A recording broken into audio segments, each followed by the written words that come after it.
Good morning. Let's start off the cases. 6.43 million as for yesterday. That's updated 16 hours ago from the New York Times. Plus 12,000, over 13,000. We're almost at 13,000. And we're at 82,000 because of this. So we're at 81,851 plus 292. New Oasis County, 89,539 plus 150 with over 1,400 deaths. The tests, based on the 7-day average, throughout the 7 days, it's been 17.9, over 250,000, with 1.3 million tests taken. Hospitalization, almost at 20,000. And over 100,000 people have been hospitalized.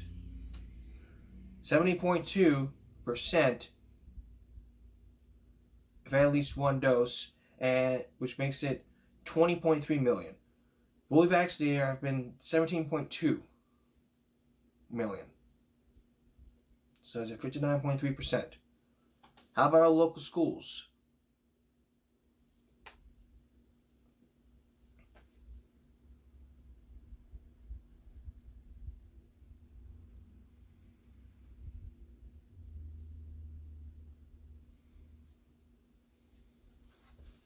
Let's find out.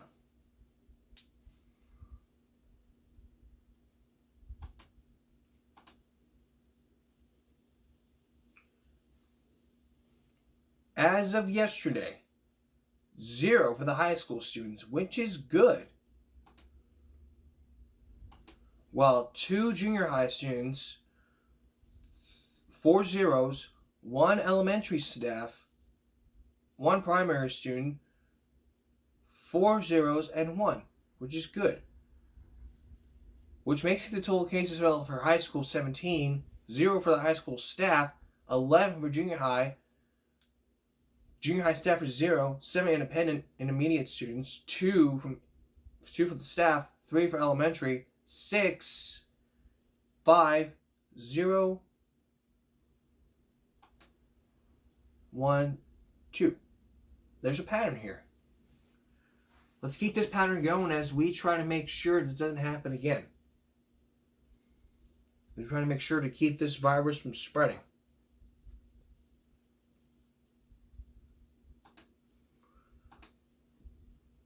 But a lot of states are giving a go, or a lot of state governors are saying we need to let the mask mandate. New York is doing that, but with its other one, it's like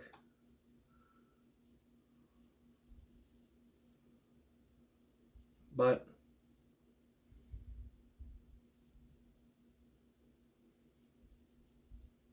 the states are wrestling with. All states are wrestling with the pandemic. So what I'm going to do is play you a clip.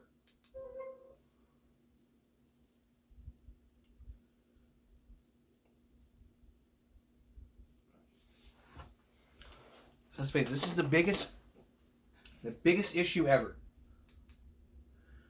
And there are states reconsidering this.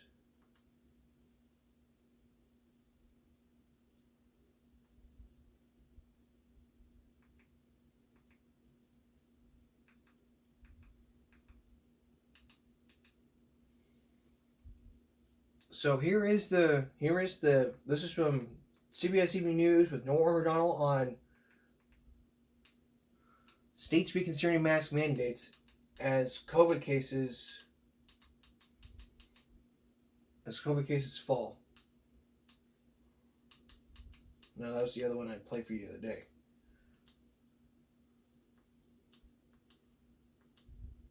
There we go. That's the one. File your taxes free your way. Do it.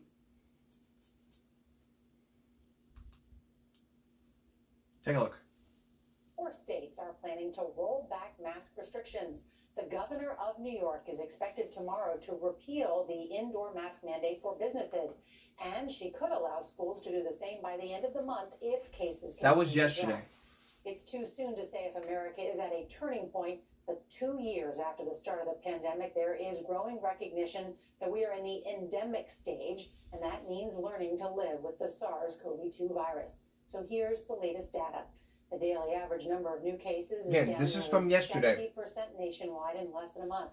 So cases are falling. There's also this for parents. The CDC says the Biden administration is preparing to roll out 10 million mini vaccine doses for children as young as 6 months old. The first round of shipments could arrive by Monday, February 21st. So we've got a lot of news to get to tonight, and CBS's Elise Preston is going to Which is in a week. From New York. Good evening, Elise.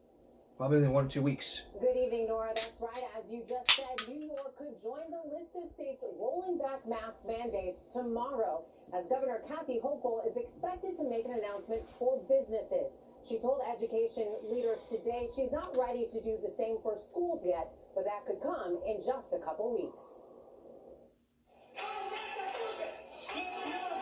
This was the contentious scene at one school board meeting in Illinois after a judge halted the state's school mask mandates, leaving districts to decide for themselves. And you're sitting here causing a scene like this with no mask on? With only about 40% of 5 to 17-year-olds fully vaccinated, the CDC still recommends indoor masking in schools, regardless of vaccination status. But New Jersey, Delaware, Connecticut, and Oregon have all announced plans to lift mandates. California will still require masking in schools, but will remove the requirement for vaccinated individuals in indoor public spaces starting next week. Let's all get back to normal already. Jeez Louise. Nationwide cases are about 70% lower than at January's peak, but weekly cases among children are still over 100,000 and are 400% higher than this time last year. I am fully confident that it will be safe to have kids take masks off in school, particularly in schools that have high vaccination rates. My worry is that we're not quite there yet.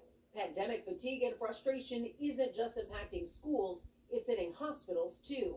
Every day I read about reports in which my staff are either verbally or physically abused. At this hospital in Georgia, Dr. Gregory Evans says with each wave of COVID, there's also a flood of aggression. What do those verbal attacks look like?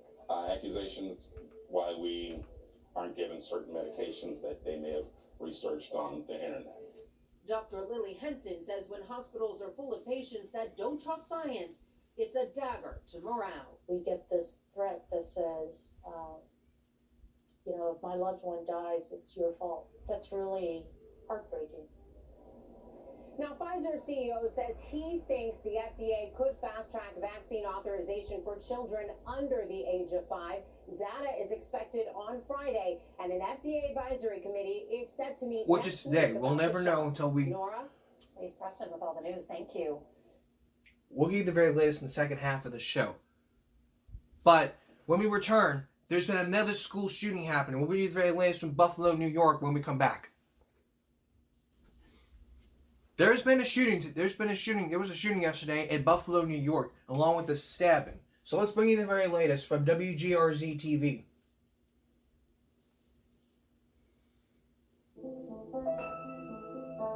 Challenge yourself.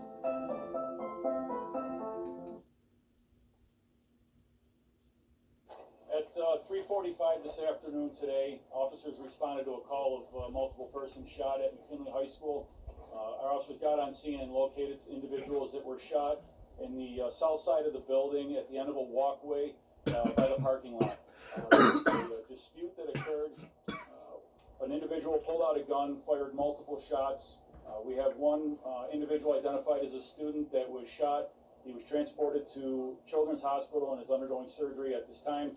We also have a security guard that was shot in the leg, and at this time it appears to be non-life-threatening injuries. He was transported to ECMC.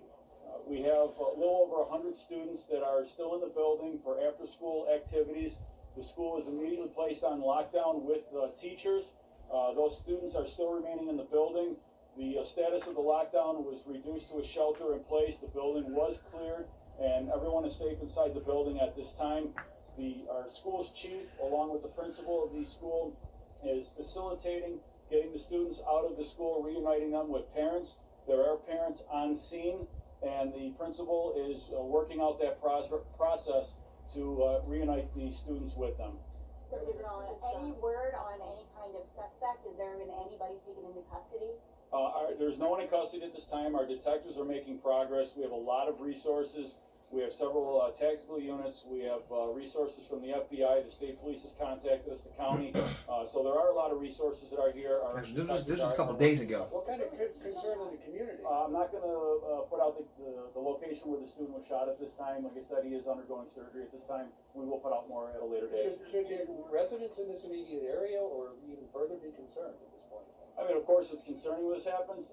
We don't believe there's an immediate threat at this time. The entire area has been cleared, and as I said, we have a lot of resources, and we're following up on some very quick leads. It has to have been on camera. What does that actually mean? And we heard that the school had been cleared also, but there are students inside. So can you describe that for me? When I say cleared of any suspects or any further dangers at this time. So what It has to have occurred.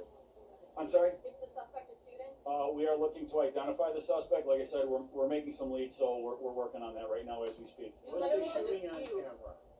We are collecting video as we speak. You said it was a dispute. Was that between multiple students or? Yeah, it looked like a dispute between multiple persons. We're looking to identify if they were students or if there were other individuals that came to the school. The school dismissal was about 20 minutes prior to the shooting, so I think a lot of the students had been dismissed at that point. Was there any type of threat ahead of this? Was there any word that something like this may happen?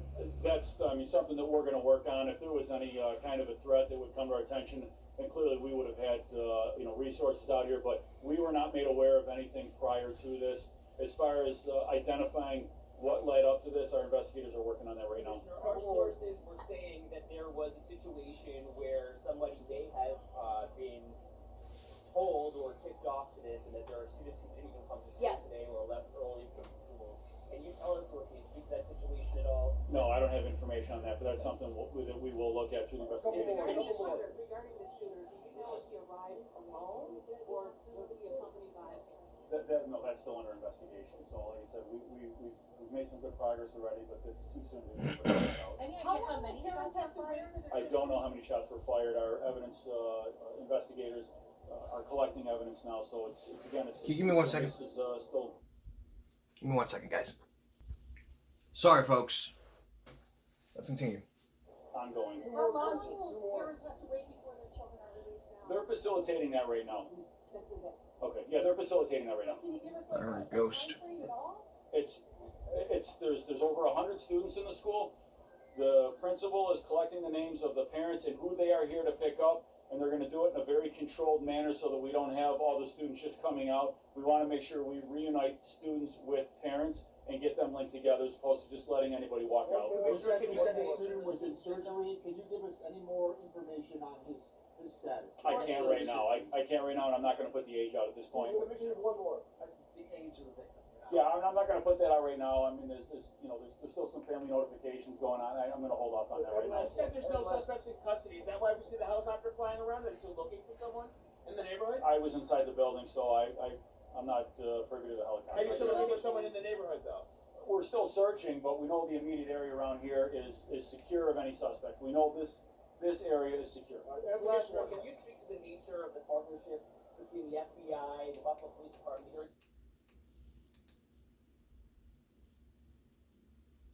So that was the very latest from Buffalo.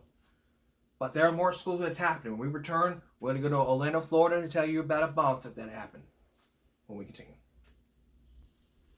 There is some major news about a bomb that happened in Orlando, Florida, down at Eastridge Middle School in Lake County.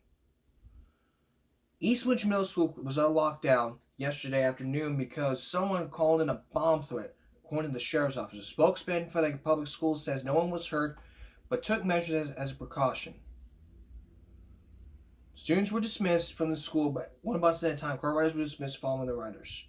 But this is a developing story. The deputy said there'll be extra presence in the school today to give students and parents some peace of mind. The sheriff's office said the call likely originated out of state, and deputies said there have been similar incidents recently in another Florida county. The school urged parents to be patient and move students out of the school in a safe manner. Also, investigators said 2 threats were received by phone. One was a bomb, the other was a school shooting threat. We have to make sure this doesn't happen again. Like, let me tell you, I've been doing a show for years talking about every single issue, and this is one of the single issues. And parents, y'all got to make sure you tell your kids about this. and tell them, if you continue doing this, you're going to be sent to jail.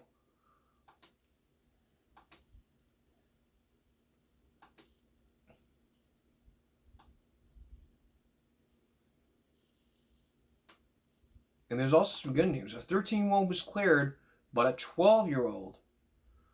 Cops said girl 13 made school threats, but now say that she was framed. So, here's what burned down so far. 13-year-old girl who was arrested and charged with posting threatening messages on social media towards students and staff has been exonerated, authorities said yesterday. A 12-year-old girl who attended the same school is now charged with making threats and impersonating a 13-year-old by creating a fake Instagram email accounts of the 13-year-old and the 13-year-old's name.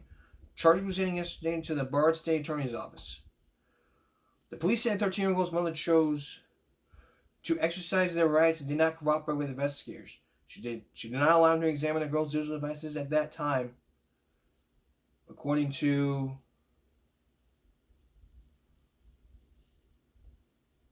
Adam Fenner, with the captain of the police department. The 2-year-old's mother later chose to cooperate with investigators. The police said the new information led to the IP addresses with the new threats. The captain said on January 18th, police found new evidence that led them to believe the 12-year-old about the 13-year-old. So the 13-year-old, the 13-year-old was being exonerated, meaning clear charges, and the 12-year-old was charged. So now we know who. The 12-year-old has now been arrested late Thursday because the posted threats no longer pose immediate danger.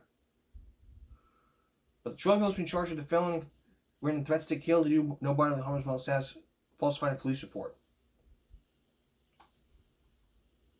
If the parents of the 12-year-old had anything to say, then they might have something to say. And again, I hate these school threats. I take this stuff very seriously, which is why I created this show 5 years ago.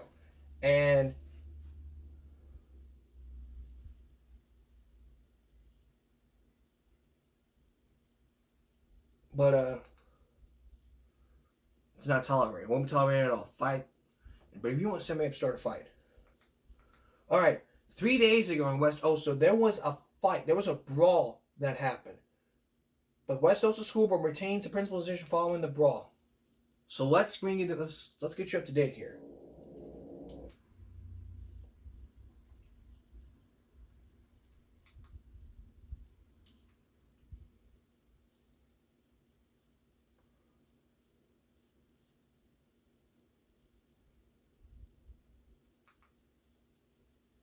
And security plan. So let's bring you up to date here from 2 days ago. I'm Rudy Trevino. And I'm Wesley Adamy. At the top tonight, a brawl at West Oso High School that quickly got out of hand, then going viral on social media. Administrators from the district addressed the incident in a closed session today, relating to safety and security, as well as personnel involvement and even legal action that could come from this. It's tonight's top story. Here's a look at that video. So here's a look at the video. This brawl that was caught on students' cell phones. Days after the incident, it's still being shared by students. Superintendent Conrado Garcia said campus security helped to de-escalate the situation, and additional police officers arrested students, assisted students, making sure that they left campus safely. Additionally, the district said it will use this time to review and enhance its safety and security plan and work more closely with campus security in order to avoid another incident like this from ever happening again. Garcia said this was a top priority of his. Unfortunately, I think the right decision was made for our students in our community. We wish we didn't have to go through all the things that we did in order to get here, but all in all, it was the right decision. Now, following the closed session, the board voted to keep Terry Avery as principal of West Oso High School. During public comment, some community members spoke up in defense of the principal and his actions on that day. And now to that wild... All right. So after that story, the superintendent requested extra police presence at the school today to avoid any further altercation between students and other parties that might be involved. So... And prior to that, the letter was sent home. This was a PDF document. I've been monitoring the latest weather reports. No, that wasn't the weather. This was another weather report. This was another one. The school is reviewing their security and safety plan due to the future, and when all students will return to classrooms to regular dismissal time, while additional police officers, administrators in Westfield Junior High, Westfield Elementary, and Central Office were in sight to dismissal all students. I mean, I don't tolerate these kind of fights.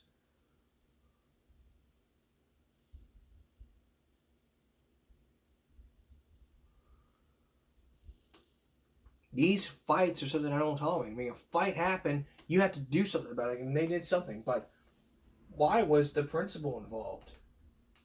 If you're going to involve someone, a principal cannot be involved, period. There is no excuse here.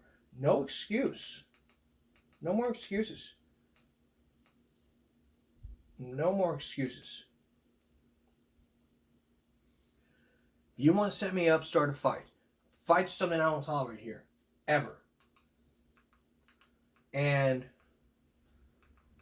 I hate when people want to start fights.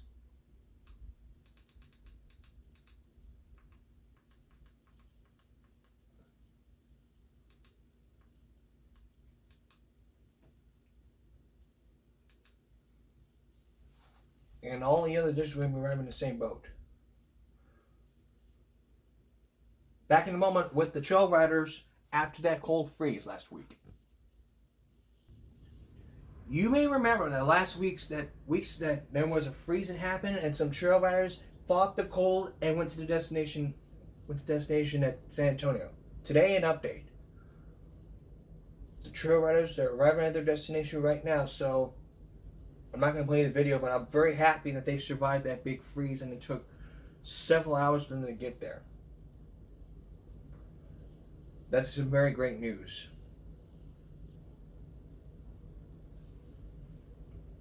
Keep yourself warm. Make sure you just keep yourself. Make sure that it doesn't happen again. Make sure you just keep yourself warm next time. Okay. Well, I guess that's it for now. But stay tuned for the second half of the show where we are going to be talking about truancy. A decade and a half hour of truancy. But before we go back to COVID, Oakland County is to resign school mask mandate February 28th. The second Michigan county to do so. Oakland is the second Michigan county to lift the school mask mandate in the last 2 days. Ingham County announced Thursday it will rescind its emergency health order at midnight on February 19th.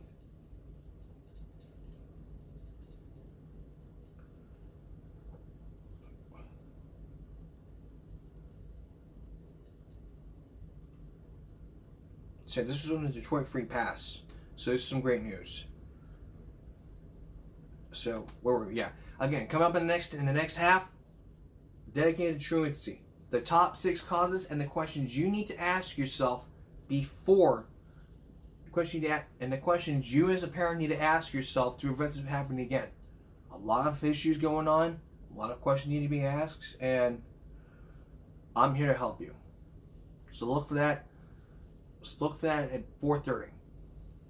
I'll see you then. That's all for this first half of Give Me a Break. I'll see you at 4:30 for the second half of Give Me a Break outside the Stain Zone. For all of us here at YouTube, I'll see you soon.